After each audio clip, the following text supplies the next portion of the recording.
4 নম্বর word থেকে শূন্য আর ভোটটাও যেন দিতে আইতে সাহস না পায়, এই ব্যবস্থা করতে পারবেন?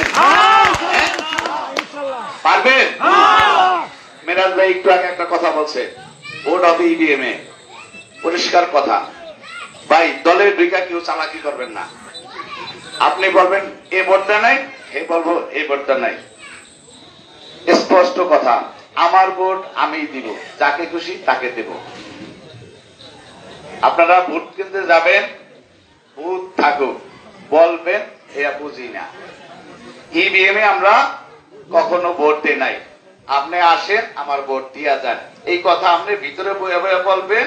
আমার এজেন্ট শুনবো যে আমি ভোট দিমু গোড়ায়, ভোট দিমু তালায়, ভোট দিমু ফুটবলে। পারবেন? যে এটা না পারবেন সে সন্দেহের তালিকায়। যে ভোট কেন্দ্রে ভোট দিতে না যাবেন সেও সন্দেহের তালিকায়। বুঝাইতে পারছি? স্পষ্ট কথা। আর এই দীপু যদি আমাদের এই চন্দ্রপুর ভিতরে ঢোকে, আজকে কিন্তু দীপুর বউ নিপুর বউ আর একটা ছিল, শূন্য কিন্তু দৌড়াইছে, সৈরাতপুর দৌড়াইছে না মামা? আরে দৌড়াইছে, যা কর তাই কইছে, আমি ভাষায় প্রকাশ করতে পারি না। ওরা যদি এই চন্দ্রপুর ভোট চাইতে আসে, অগ দৌড়াইতে পারেন না? পারবেন? যাই হোক, আজ থেকে ওরা যাতে চন্দ্রপুর ভোট চাইতে না আইতে পারে। পারবেন? কেউ হুঙ্গি টুঙ্গি মারবেন না, যে মারার সামনাসামনি মারবেন, স্পষ্ট কথা। তলপিড়িতি কেউ করবেন না। ভাই একটা কথা বলি, রাজনীতি যারা করেন, দল যারা করেন, দুই দিক যারা রক্ষা করেন, তার কিন্তু কোন কুল রক্ষা থাকে না, কোন কুলই রক্ষা থাকে না। আপনারা দীপুর মাইরও খাইবেন, আমাকেও মাইরও খাইবেন।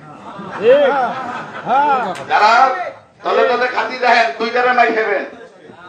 কালকে রাত্রে আইসে, কে কাল লাগে গোসা আমরা জানি না, কে অল লাগে ভোট চাইতে গেছে জানি না, সেকেন্ডের ভিতর খবর আহে। আমি আবারও বলি ভাই, দুই দিকের মাই খেয়েন না, যা করেন একদিক করেন।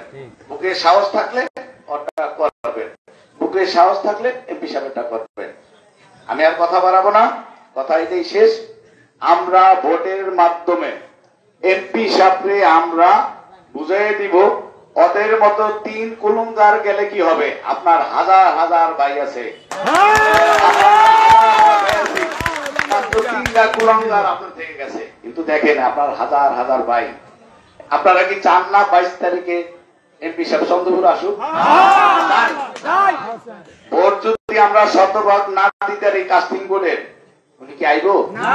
হ্যাঁ আইবো? তাই আমরা আনতে চাই না, আমরা আনবো ইনশাল্লাহ। আর তুইলে একটু দেখান তো, আমরা অদাবদ্ধ ভাই। এই যে উঠান মারা গেছে, কিছুই নিয়ে যায় নাই, কিন্তু এই অদা আমল যাইব। অদা করলেন, বরখেলাপ করবেন না। আমি আর কথা বলবো না। আসসালামু আলাইকুম। উঠানের জানাজা 10টায়, আপনারা উপস্থিত থাকবেন। আমার জন্য সবাই দোয়া করবেন।